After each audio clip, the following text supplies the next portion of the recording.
Is this number divisible by 9, by 7, by 6, 4, or 3? That's what we're going to talk about today. This video is brought to you by the Team Leica Review Books. More about these later. Hi, my name is Leica and welcome to Team Leica, where we try to help you prepare better for your next exam. And because divisibility rules can be useful sa maraming bagay, sa long division, sa simplifying ng fractions, sa finding ng remainder at marami bang ibang topics na mas komplikado ng kaunti sa math, this is a very important lesson. Now, I have older videos pagdating dito that have closed captions, so if you want to go and check those out, you can watch them right now. But for today, we're going to cover numbers 2 to 9, ano yung rules at paano ito ma-figure out, all in one video. And if you are one of our channel members, we have a longer version of this video with more examples and quizzes for you. So if you're watching this, go ahead and find that. That's the one for you. But if you are not a channel member, don't worry kasi complete pa rin naman yung lesson natin. It's just one of the perks na meron sila for helping me help you by making it possible for me to make this video. So again, salamat sa inyo lahat. Let's jump right in. Now, when I talk about divisibility, minsan may nagko-comment na, lahat naman ng number pwede mong i-divide sa isa pang number. It's just that may decimal.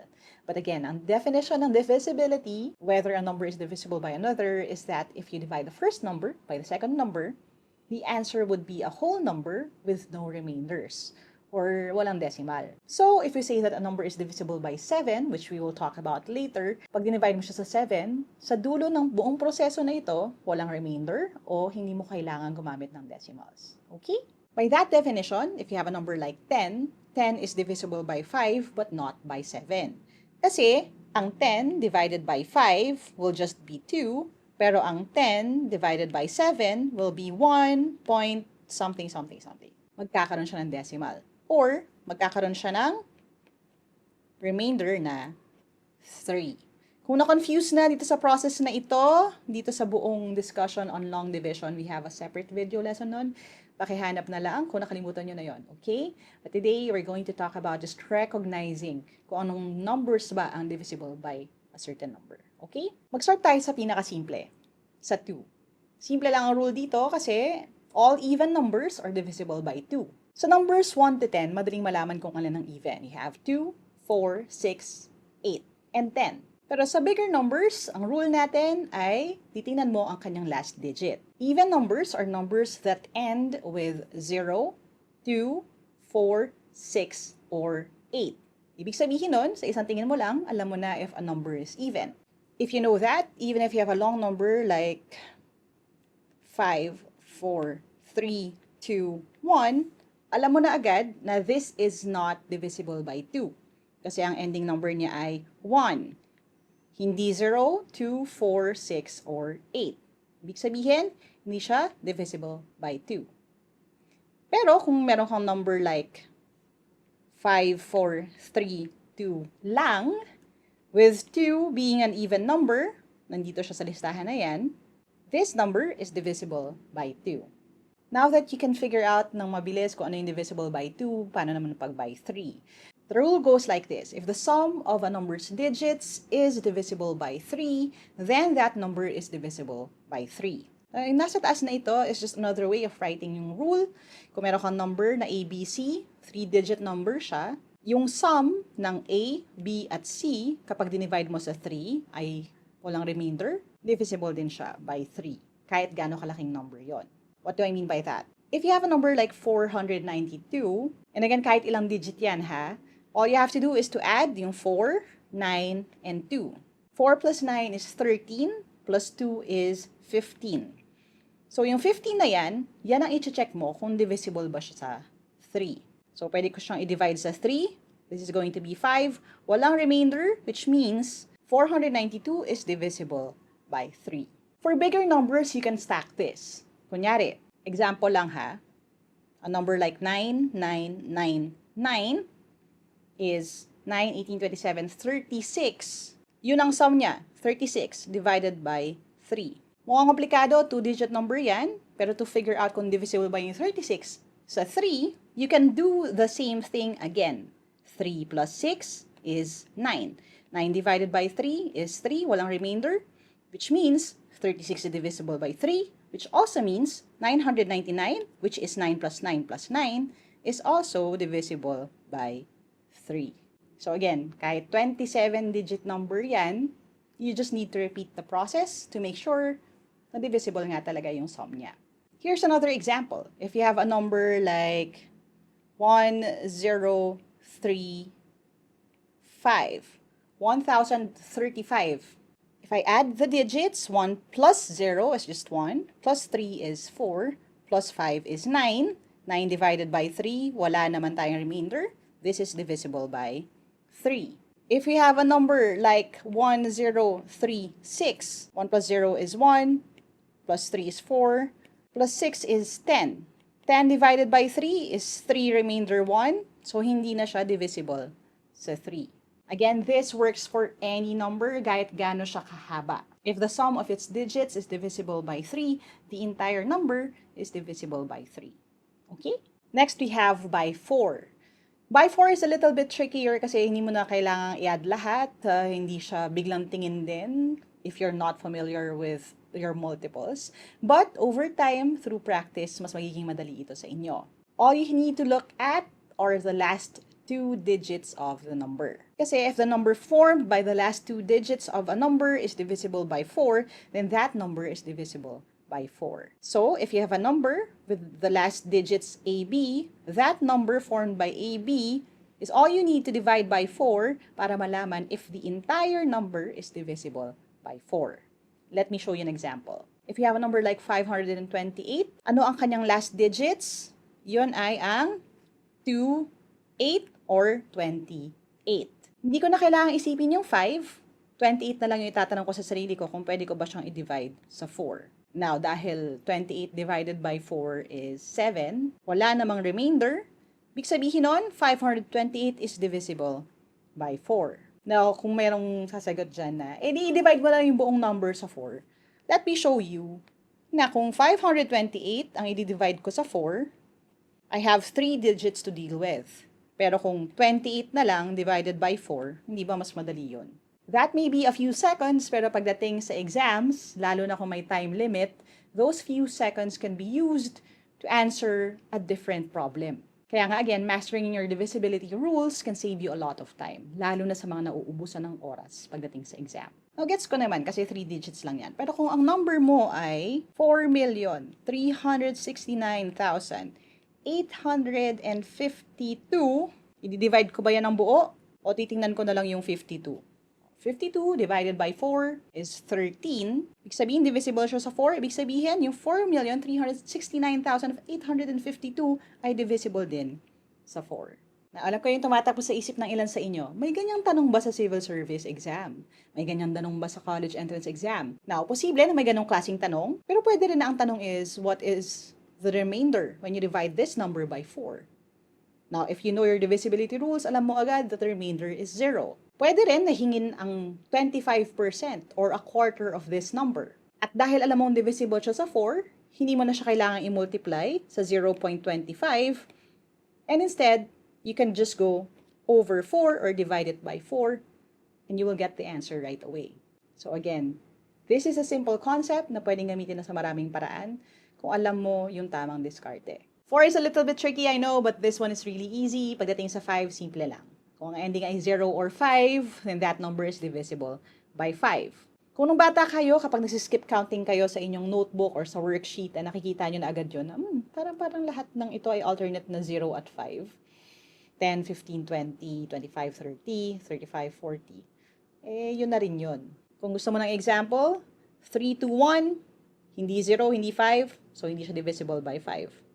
320, pwede. Kasi 0 ang ending, pasok siya dito, so this is divisible by 5. Ganun lang. Now, to figure out if the number is divisible by 6, medyo madali lang din naman. Pero, we will be banking on 2 of the concepts we already learned. Yung divisibility by 2 and by 3. Kasi, to know if a number is divisible by 6, it has to be divisible by 2 and 3. And, ibig sabihin nun, kailangan, check, divisible siya sa 2, check, divisible siya sa 3. Kung sa 2 lang, pero hindi sa 3, hindi siya divisible by 6. Kung sa 3 lang, pero hindi sa 2, hindi siya divisible by 6. Okay? Balik tayo sa 5 to 8. Now, I know na pag-usapan na natin to kanina. Ang 528 ay even number kasi 8 ang ending niya, which means this is divisible by 2.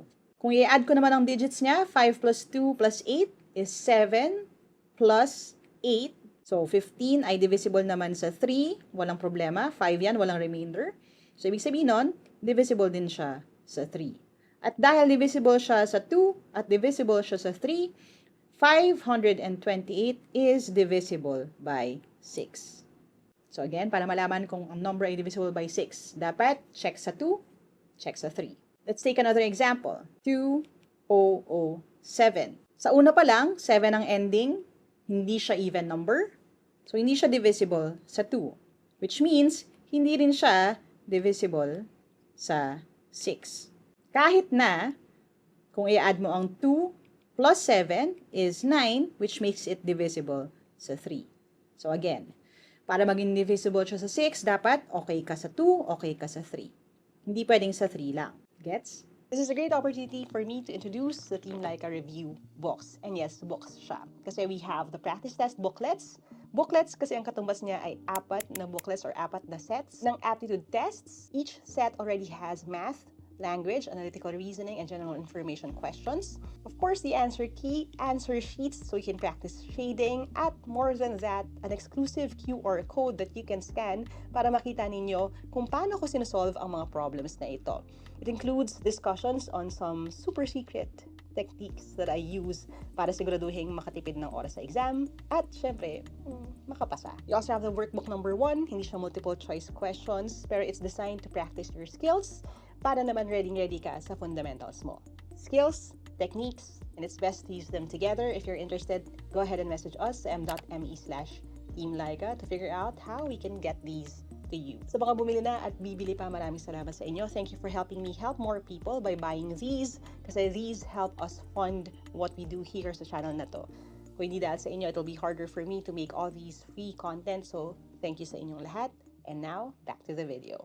Alright, now this next part is going to be tricky. Yung divisibility rule pagdating sa 7 is the most challenging dito sa i-discuss natin today. But don't worry, yung 8 tsaka 9 madali na lang din. Now, pagdating sa 7, I'll be very frank, no? Kung mas madali sa inyo na i-divide na lang yung buong number na yan kahit gaano siya kahaba sa 7 para i-check kung may remainder o wala, okay lang yan, no? Pero dahil ang promise ko sa inyo is pag-uusapan natin lahat ng divisibility rules, pag-uusapan natin ito. So check which method is faster for you. Okay? Now, first step is to take yung last digit ng number na yon and double it. So again, ita times 2 mo yung last digit. Next, we're going to subtract it from the remaining number. So again, pag tinanggal mo yung last digit, ano yung natitira, ibabawas mo dun yung number na yon. Next, yung remainder has to be either 0 or divisible by 7. Now, the best way to show you how to do this is by using an example. So, tingnan natin yung 528, the same number we've been working at since the beginning. We'll take the last digit, which is 8. We're going to multiply it by 2, which will give us 16. Yung 16 na yan ay ibabawas ko dun sa 52, which is the remaining number. And that will give me 2 minus 6, so magbaborrow tayo or magre-regroup tayo. This will be 4. This is going to be 12. 12 minus 6 is just 6. 4 minus 1 is 3, so we have 36. Na kung nakalimutan na kung paano mag-subtract ng numbers using yung regrouping na yan, go ahead and check out yung video lesson natin ha. May video din tayo about that. But now that you have 36, the question becomes, is it divisible by 7 or is it 0? So obviously hindi siya 0. Hindi rin siya divisible by 7 kasi 36 divided by 7 is 5, remainder 1. So, ibig sabihin nun, 528 is not divisible by 7. Let's try a different number. Let's do 364. Same steps. Take the last digit, which is 4. Multiply natin siya sa 2, which is going to be 8. Yung 8 ay kukunin natin at ibabawas natin sa 36. This is going to be 16 na lang kasi hindi kasha, magiging 2 ito. 16 minus 8 is 8, 28. Now, 28 ay divisible by 7 kasi 7, 14, 21, 28, that is 4, walang remainder. Which means, yung 364 is divisible by 7. Okay? So again, take the last number, subtract it doon sa natitira, check if divisible by 7. Let's look at another one. Paano kung 42,840? Now, pag kinuha mo yung last digit, yan ay 0. Pag times 2 ko yun, 0 din. Pero there's something here na pwede ninyong apply doon sa iba pang mga pinag-usapan natin kanina at sa pag-uusapan natin in the future. 42,840 is just 4284 times 10. Now, sure na tayo na yung 10 ay hindi divisible sa 7. So, in order for this big number to be divisible by 7, kailangan itong part na ito ay divisible sa 7. So, pwede kong itabi na lang muna yung 0 at gawin yung ginawa natin kanina using yung last digit ng 4,284, which is 4. So, take 4, double it, which will give us 8. Kukunin natin yung 8 at ibabawas natin sa 428. That is going to give us 420. Malaking number pa rin, di ba? But, again, yung sinabi ko, kapag 0 ang dulo, parang times 10 na lang din siya ng 42. So, para malaman natin kung yung 42 na yan ay divisible sa 7, mas madali na natin yung pag-iisipan yan. Uulit natin yung process. Kung ayaw ninyong i-divide siya muna sa 7, you take 2, multiply it by 2, which will give us 4. Then we'll take that 4, subtract it doon sa natitirang number. In this case, this is 4. So, 4 minus 4 is 0. Sabi natin kanina, kung ang kinalabasan ay 0 or divisible by 7, then that number is divisible by 7. So, dahil 0 ito, 42 is divisible by 7.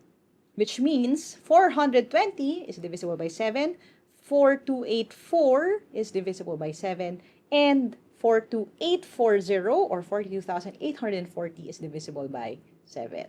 So again, kung mas mabilis ka dyan sa patingin-tingin, pa-solve-solve na ganyan, or kung i-divide mo na lang yung buong thing ng 7 at i-check using this, nasa sa inyo na yan. Kung ano yung nag-work para sa inyo, yun ang gagamitin mo. Next, by 8. By 8 is parang supercharged na version ng by 4. Kasi kung sa by 4 ang tinitingnan natin ay last 2 digits, sa by 8 ang tinitingnan naman natin ay last 3 digits. Mas madali pa rin, lalo na kung mas mahaba yung number na pinag-uusapan. So again, if the number formed by the last 3 digits of the number ay divisible by 8, then the entire number is divisible by 8. Tingnan natin itong example na ito. 42840 or 42,840. Ang last 3 digits niya ay 840. Pwede ito na lang ang i-check ko kung divisible sa 8.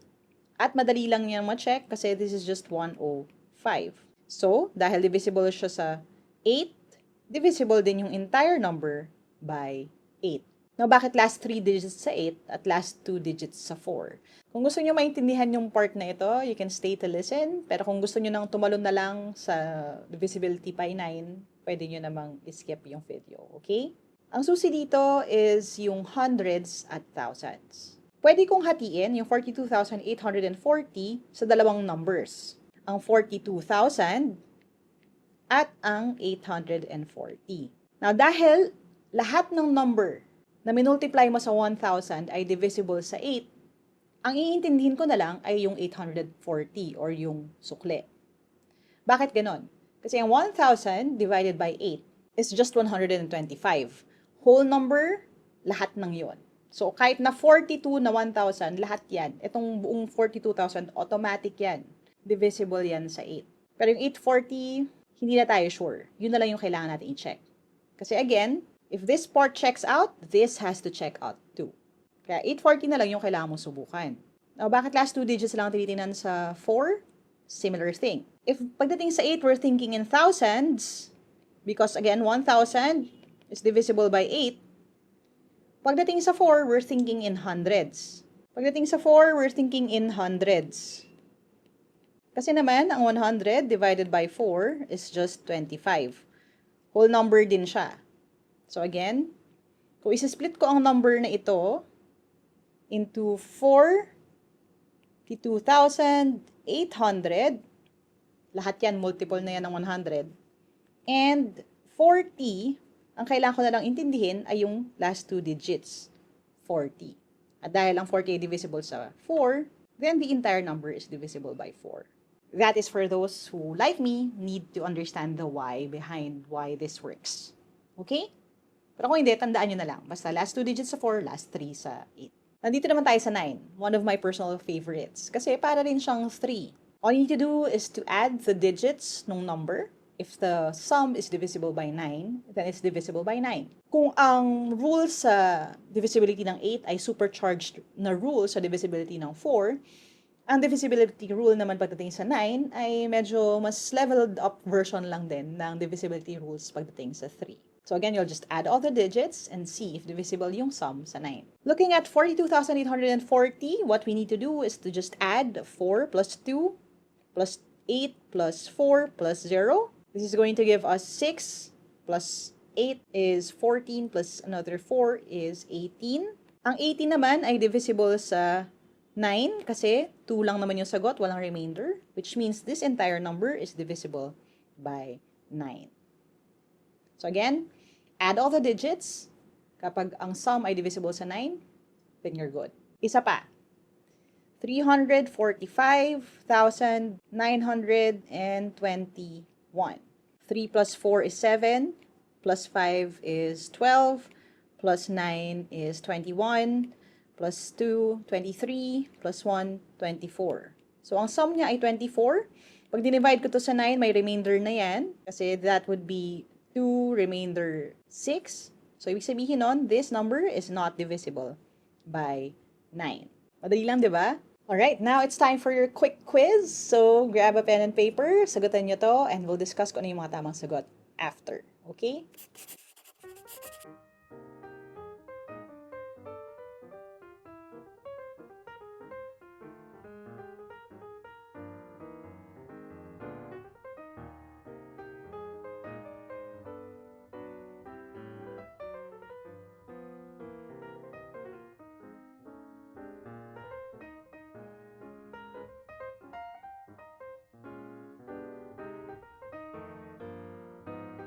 Alright, let's see how you did. Let's start with 2. Even ba siya? Yes. So, divisible siya sa 2.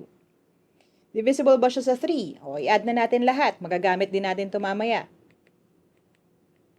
This is 3. This is 8, 14, 18, 20.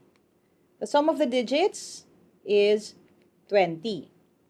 20 is not divisible by 3. Ibig sabihin, itong malaking number na to ay hindi divisible sa 3. So 4, is it divisible by 4? We look at the last 2 digits. Yes, 42.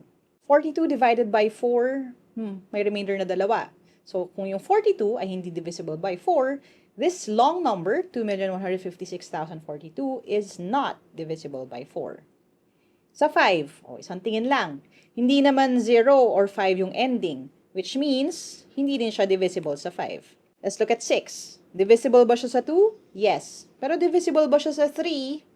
No. Which means, hindi siya divisible sa 6. Let's look at 7. I'll show you something that I explained sa child members exclusively, but 42? Yes, divisible siya sa 7. Now, if you're going to use yung method na ginamit natin kanina, we can do that too.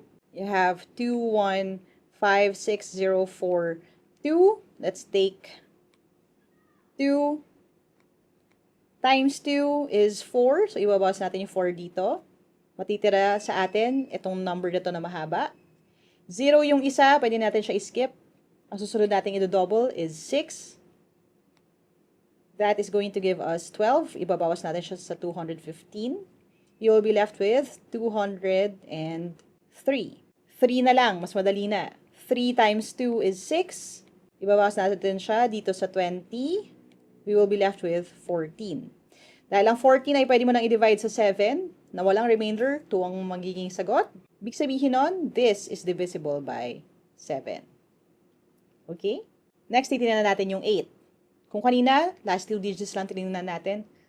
Kung kanina, last 2 digits yung tinignan natin sa 4. Pagdating sa 8, last 3. Yun nga lang, 0 yun. So, 42 pa rin yung i-check natin. Is 42 divisible by 8? The answer there is no. So, this number is not divisible by 8. Eh, sa 9 kaya? Hindi ko na i-add ulit kasi Nandyan pa, same naman din yung sum ng digits niya, 20. Is 20 divisible by 9? Hindi. May remainder tayo na 2, which means this number is not divisible by 9. So 2,156,042 is only divisible by 2 and 7. At least dito sa options na meron tayo. Okay?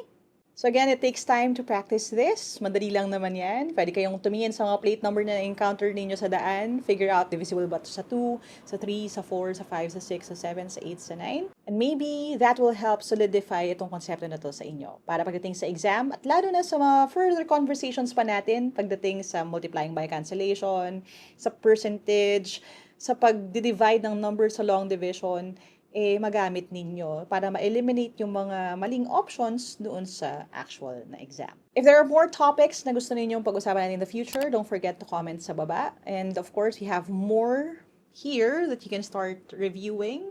Again, maraming salamat sa panonood. If ayaw nyo mamiss yung mga paparating na content, don't forget to subscribe. Hit that bell icon para malaman ninyo kapag ready na yung mga susunod na video. Sa mga bumili ng books, bumibili ng merch, sa lahat ng mga sumusuporta sa channel na ito, maraming salamat sa inyo. We have more that I want to discuss, but we can only make it possible with your support. So, salamat sa inyo lahat. And as we always see sa channel to, never stop learning. Adja, kaya niyan. I'll see you in my next video, and bye for now.